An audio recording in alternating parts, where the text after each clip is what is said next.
one of our studies that we produced in 2019, we established that the cost of campaign was escalating. And ideally, in 2021, candidates, for example, at MP level, would spend between 500 million shillings to 1 billion shillings to win an electoral seat in a fairly competitive environment. But you would find out that some persons are expected to spend more than that. By November 2020, candidates, aspirants in the various constituencies had spent about 250 billion shillings in the 70 constituencies. Now, if you extrapolate that at a national level, someone can easily see that in the pre-campaign period, during those 12 months that we did the research, aspirants could have spent about 1 trillion shillings in campaign. And remember that in pre-campaign, this money is only intended to soften the campaign ground so that a candidate sells his candidature to the electorate. But the unique thing about this pre-campaign spending is that the kind of projects aspirants were investing into are majorly projects that are enhancing social services. Things like schools, like hospitals, like roads. Ideally, the role of social services provision is government. The state must provide social services. But when you find that aspirants at political level, those who want to go into parliament, or LC5, or even presidential, are investing into social services directly, it identifies gaps within the system through which the state is providing social services.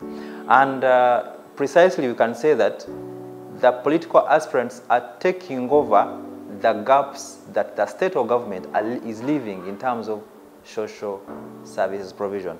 But also, this escalates the cost of campaign because these persons are doing a role that is not theirs. The moment you have a legislator whose purpose of going to parliament is based on money, that person will never identify means of assisting his community because he spent a lot and he must recover the money that he spent. Therefore, you've heard them say, I'm going to parliament for 5 years. In the very first 1 year, I'm getting used to parliament.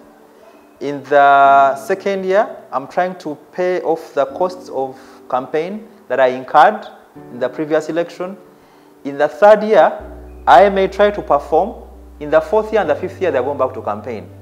So ideally, a Ugandan legislator has about 1.5 years to perform. That is why you remember in the amendment that they had previously brought in parliament, they had wanted to increase the amount of years they spend in parliament from 5 to 7. But ideally, the intention was not to perform. The intention was, how can we ensure that we lengthen our period that we do have in parliament in order to recover our money that we do spend in parliament? Actually, COVID made it worse, that people were so desperate, people were so poor, and the only person that would be looked at as an option to survival was a candidate or an aspirant.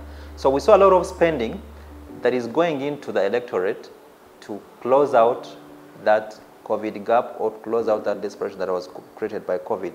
As a result, Uganda registered one of the highest costly campaign period that we have ever recorded in the history of Uganda. Now, we have not yet computed the money that has been spent in the very first quarter, first 2 weeks of January, but we think that the curve is going to be increasing.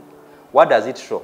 That money is having a lot of influence in determining an electoral process, but also the mode of campaign has been reduced from being, democracy has been reduced from being ideological to being monetary.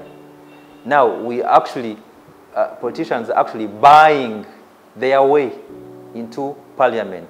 They are buying their way into local governance systems. They're even buying their way at even councillor level, at village or parish level.